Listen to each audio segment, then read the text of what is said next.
Pardon? Are you doing a news piece? Just having a look at your cars now, really. Just saw his PC was idling up there, and I figured she's going to be coming out in a second. So, yeah, just waiting for... Oh, my days. Oh, so we got an inspector, a PC? Yeah. PC? Inspector. So we've got 4 police officers for a man with a camera. But sorry, it's quite intimidating, isn't it, having 4 people come out? There's private vehicles there as well as vehicles that are unmarked. Sure, but I'm just wondering what your purpose. But it's quite intimidating having 4 officers come out and accost somebody with a camera. You're here on police premises. Yeah, but like 4 people. We need to establish whether there's a security issue. So, do you want to talk to me about what you're here for? I've got no issue with you filming, but as I've said, there's private vehicles. Yeah, it's not my intention to get those. If they're in the background of a shot, they're in the background of a shot. But I'm not here to. I'm not. Doing a news piece. Do you want an interview? I'll talk to you if you'd like to have an interview. Not particularly. No, I just want to have a look around. That's all. Just like to look around. I saw you obviously trying to walk around there. You should be careful with the information that you say like that, because I wasn't trying to walk around there at all. The opening moments set the tone. 4 officers, led by an inspector, walk in a straight line directly toward the auditor. There's no hesitation, no observation period, just an immediate move to engage. The inspector starts with the familiar soft approach, saying she's fine with filming, but quickly adds a qualifier. There are private vehicles inside the car park. It's a subtle but strategic shift, one that reframes the encounter so that anything the auditor does next can be interpreted as a potential issue. Right on cue, her colleague steps in with the next move, confidently claiming she saw the auditor attempt to enter the private area. That isn't an observation, it's an accusation. Technically, the auditor hasn't broken any law, but by implying intent, the officers create the illusion of suspicion. It's a classic tactic, building a justification for intervention out of thin air, manufacturing suspicion in real time. I was stood there for a good 4 minutes watching you in your vehicle, and I saw the sign saying no unauthorised access. So don't tell me that I was trying to walk places where I wasn't. Be careful with things like that. Have you got the footage that you need? I'm not sure yet, to be honest. Okay, but I'd like you to leave, because as I've said, there are private vehicles there, but you've got some footage. You've got enough. There's nothing. Well, I mean, to be fair, the footage I was getting was actually interrupted by the PC stopping and coming out. But so I'll probably wait around to see if any more vehicles come in or out, see if I can get one on blue lights. You shouldn't do that, because as I've said, there's private cars coming in and out. Officers don't want you recording them coming and going from duty, because that presents a potential security risk. They shouldn't drive to work then, really, should they? If they're that concerned. You have no business to film the private areas that are off limit to the public. I have every business to film anything that's visible from a public area. But my point is, you shouldn't be going up there, which is what you've done. I haven't gone past the signage where your signage is. It doesn't say the signage. The signage is the signage here saying that I can't go further than this, or is the signage there saying I can't go further than there? More than once, the inspector falls back on the phrase private vehicles, as if it's some kind of rule that overrides the public's right to film. In truth, those cars are irrelevant. They're visible from a public space, which makes recording them entirely lawful. But by repeating the phrase, she subtly creates the illusion that the auditor is somewhere he shouldn't be, laying the groundwork for her next step. Then comes the familiar line.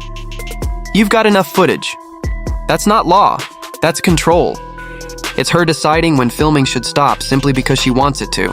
Moments later, she echoes her colleague's earlier claim, warning the auditor that he shouldn't be going up there. Yet she never actually saw him cross any boundary, never even confirmed what the sign said. She's just echoing the accusation with authority, but the auditor stands firm, calmly explaining that the restricted zone begins further ahead. He hasn't crossed it, and this time, the law is firmly on his side. My personal use, public interest. Well, my personal vehicle is there, and I'm asking you, from me to you as a private individual, I'm not comfortable with you violating my personal space. It's not your personal space. It's a my vehicle there, my private vehicle is there, and I'm not comfortable with you filming that. Well, if you hadn't announced that it was your private vehicle, nobody would ever have known. I'm telling you it is, so no, you are I'm doing now. asking you to stop. Yeah, well, I'm not going to. It's in a public area. In which case, you'll have to be removed to prevent the breach of the peace, because you are. How am I breaching the peace? Do you know what the threshold is for breach of the peace? You already have enough footage, so I'm asking you to leave. Okay. You're creating it. These officers aren't able to get on with their policing I'm not stopping them. The inspector's reaction here is genuinely astonishing. She says, "My personal vehicle is there, and I'm asking you, from me to you, as a private individual.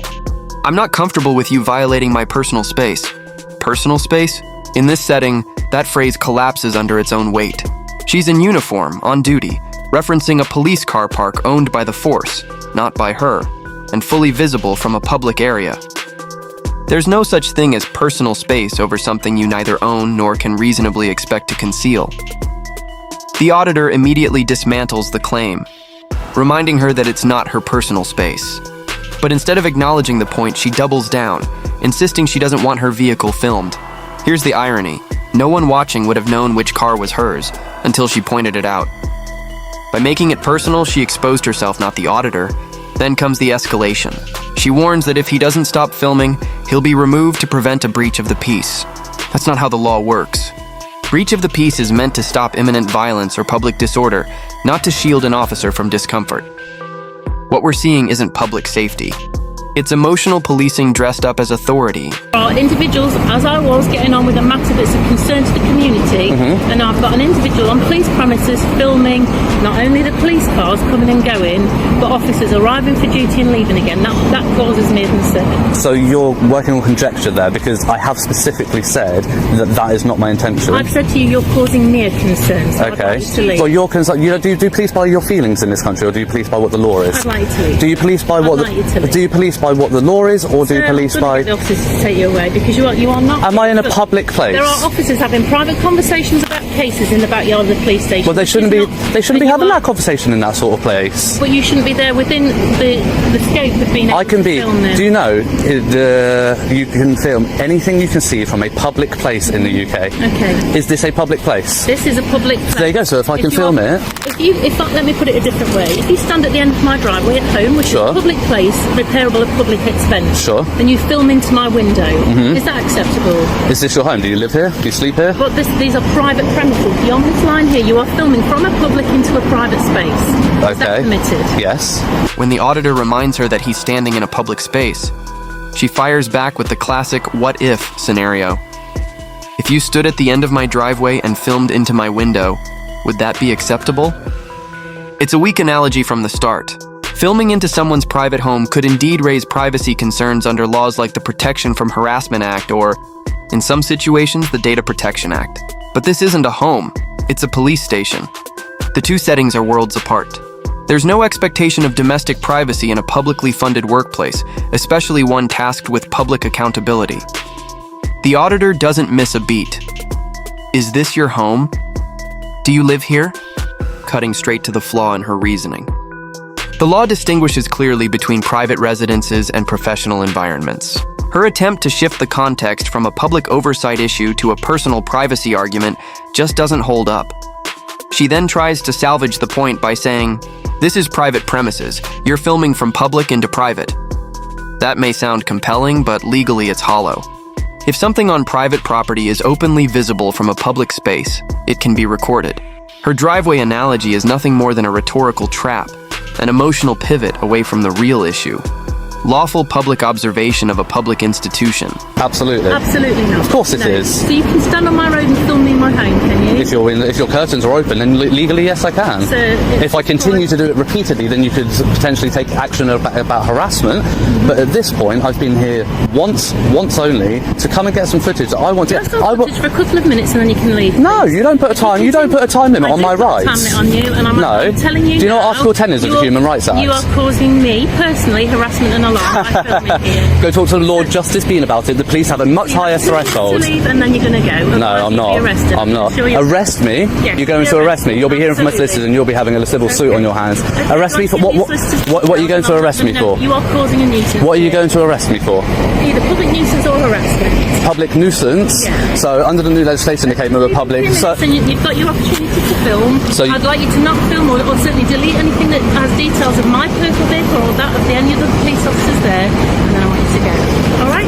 you don't put a time limit on my rights. From getting on with No, I'm exercising my rights here, and you don't put a time limit on that, Inspector. Inspector, what? Blackwell? Thank you. No, are you all right with me? Yeah, see, I'm obviously not that much of a concern because you're allowing them to go about their business, yet you're threatening to arrest me. Tyrants here at Stamford. The inspector's last move before heading back inside the station says it all. She tells the auditor, "You've got 2 minutes, then you're going to go." When he refuses, standing his ground within his legal rights, she raises the stakes. Or else you'll be arrested for being a public nuisance. That's where her entire position falls apart. Public nuisance isn't a catch-all charge officers can throw at someone for filming in public. It's a defined, serious offense reserved for acts that endanger life, block public rights, or cause genuine harm to the community.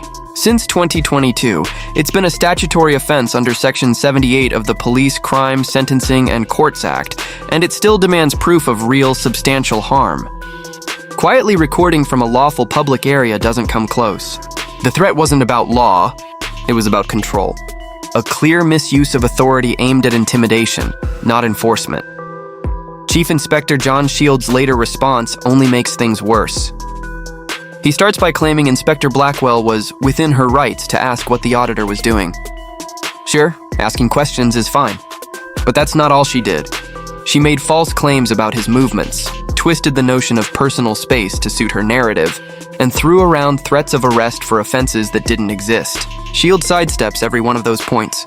Instead, he echoes the same flawed logic that got her into trouble, suggesting that filming toward police property may cause concern, as though concern alone can override lawful activity. But concern is subjective. It's not a legal threshold. Unless there's reasonable suspicion of an actual offense, it means nothing in law. Shield never addresses that. His statement just repackages the same emotional reasoning the inspector used in the moment, only dressed up in formal language. What's truly disappointing is his conclusion that he doesn't believe the inspector acted unprofessionally. Professionalism isn't just about tone. It's about understanding and applying the law correctly, avoiding empty threats, and keeping personal feelings separate from official authority. Blackwell did none of that. She invoked personal space over a police car park, leaned on a home driveway analogy that didn't apply, and threatened an unlawful arrest, all captured on video. Shield had that evidence. He saw it and still signed off on her conduct. That's the real problem with internal reviews. They don't hold power to account. They shield it. His conclusion that no further action is required isn't a defense of the law, it's a defense of the uniform. The footage tells the story better than any report could. This wasn't a measured interaction or a balanced use of authority. It was emotion dressed as enforcement, and by endorsing it, Shield confirmed what many already suspect. The complaint process exists not to challenge misconduct, but to contain it. That wraps up today's breakdown. If you found this analysis useful, don't forget to like, comment, and subscribe. It helps keep independent coverage alive. And check out PTTP. Their channel link is in the description. Thanks for watching. This was Rate the Audit.